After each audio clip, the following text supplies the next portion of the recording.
Howdy y'all, this is Slick Matters, where we talk about all the greasy matters regarding the commodity of crude oil.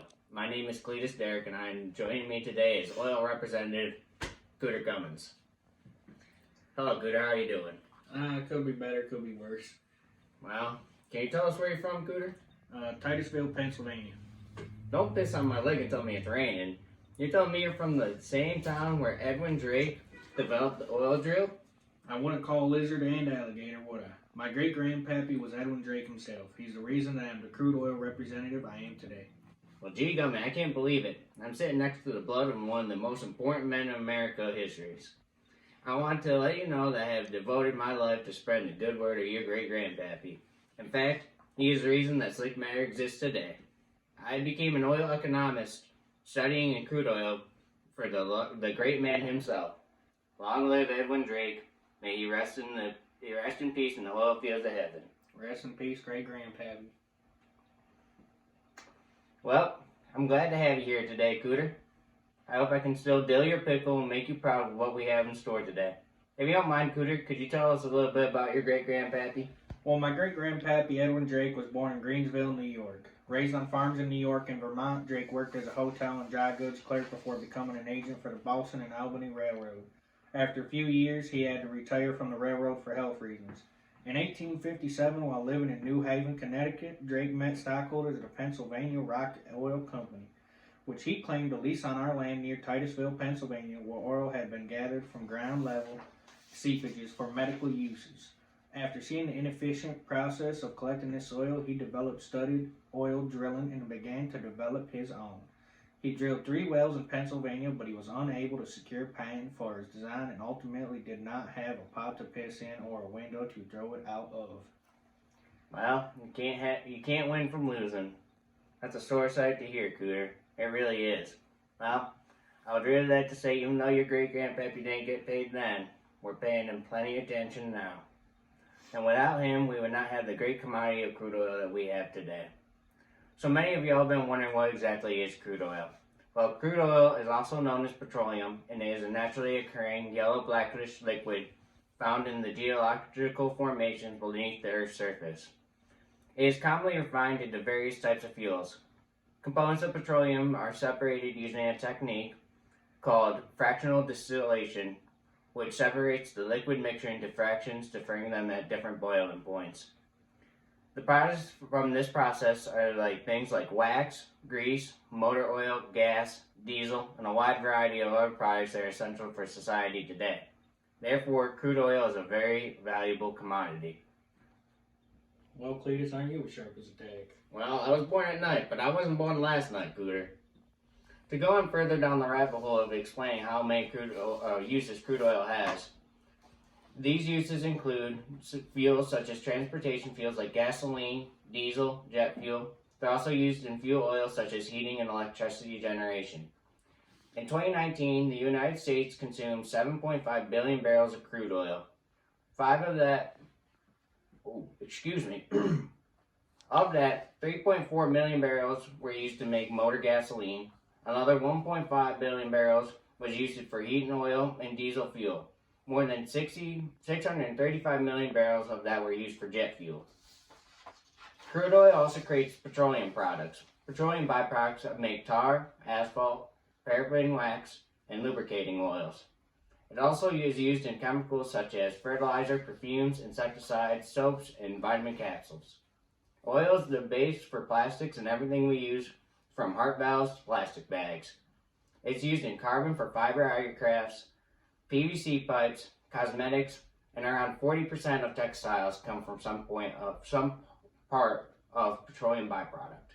Lord, who would have thought my grandpappy was so important? Who thought that Titusville has this much oil? Well, Cooter, hate to rain on your picnic, but oil doesn't come exclusively from Titusville anymore. In fact, most of crude oil doesn't even come from the United States anymore.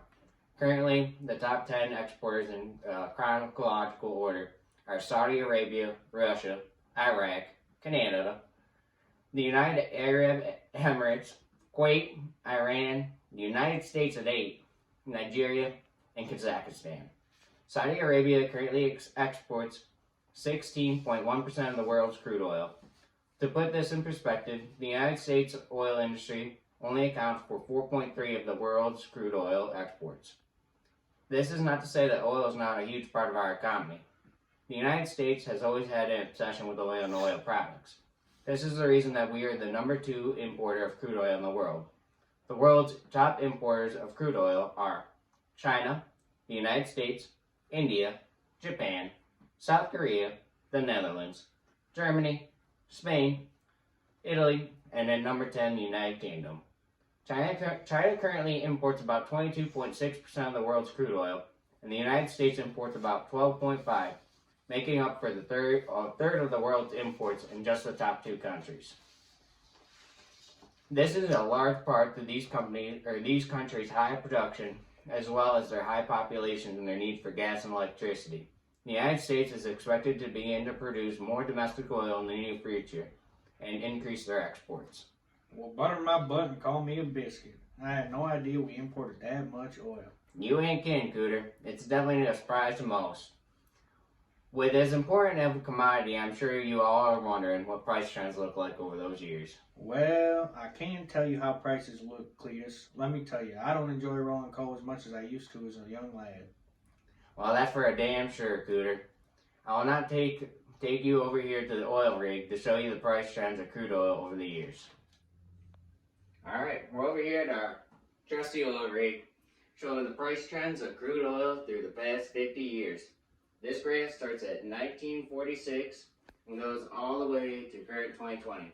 As you can see, prices, they're all over the place. But there is some common trends throughout this timeline. So, 1946 is the end of World War II, roughly.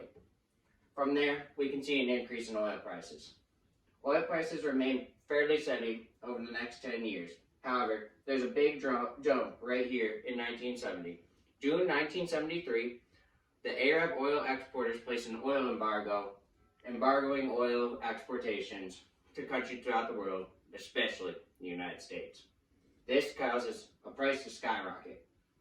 The oil continues to increase in price until it peaks in 1981, where oil in 1981 was over $35 a barrel, or equivalent to $109 a barrel in 2019 USAD. Oil prices continue to fluctuate throughout time. However, we could see another skyrocket here in 1991, and this right here is when Iran invaded Kuwait. Now, this is a great overview, but I'm going to tone it back down a little bit to the past 20 years. So, if we go to the past 20 years, our trusty oil rig will show us price changes over the last 20 years, with starting in roughly 2001 with 9/11. 9/11 causes our oil prices to begin to climb until we could see a peak in 2008 when the market crashes. Throughout then, the oil prices begin to level back out, and we can see a significant drop due to the COVID crisis that we are currently facing today. Oil prices fluctuate commonly, but they remain a steady trend with human impacts affecting them throughout. Man, oil prices change faster than a knife fight in a phone booth. That's for sure, Cooter. 3 things are certain in this world: death, taxes, and oil prices changing. It boggles me how connected to history these prices are. Well, you see, the price of oil is an extension of us, Cooter. It changes due to our actions, and our actions based off of the price are based off the price. It's an evil circle of the world. We've done many things due to oil. We've overthrown the Iranian government in 1953 due to the oil prices, which later led to the Iranian Revolution in 1979. Many other countries in the Middle East followed Iran's actions and nationalized their hydrocarbon industries for a more centralized control of the industry. And most of our military engagements over the last 50 years can be connected to oil prices in the oil industry in some way or another. It's for this reason it's very hard to predict the price of oil. Well, if I had held a gun to your head and asked you to predict the oil prices, what would you say, Cletus?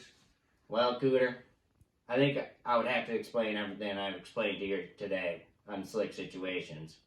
It's just, if you were pitching a hissy fit, I would tell you that I predict that oil prices will fall in the near future with advancements of technology in the oil fields. But oil prices will then rise as the resource becomes scarce again, and other power alternatives become more prevalent to use. But I don't know. I'm an economist, not a fortune teller. I'm Cletus Derrick. I'm Cooter Cummings. This was Slick Matters. Thank y'all for coming.